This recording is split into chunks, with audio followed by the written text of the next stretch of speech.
Hi, I'm Charles Riley. I'm the director of the Nassau County Museum of Art. I had the great privilege of writing an essay about Mousa for this beautiful book that Skira published.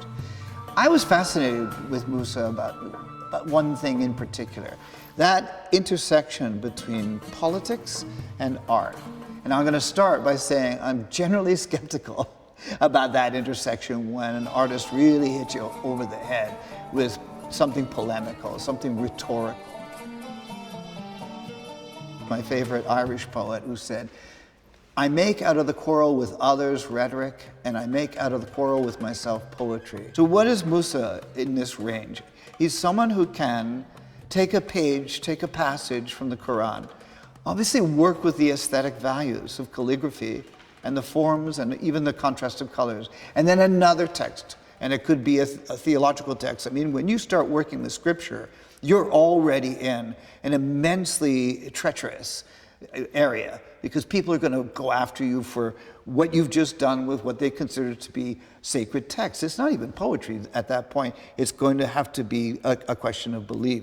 Then Mousa, what does he do? And what is the essential part of this? Whether you're a Picasso or Rauschenberg or Johns or Mousa, the essential part is somewhere along the line, there has to be that transformation. So that somewhere along the line, whether or not you know the dreadful things that have happened in Syria just a few weeks ago when they went through the earthquake, or further back in time, or further back in time again when it comes to some of the conflict in the Middle East, you have to have something that will endure past all the headlines. Or a book and an essay, and someone says, who was Mousa? What was going on in the world at that time? What was going on in Syria? What was going on in Washington, D.C.?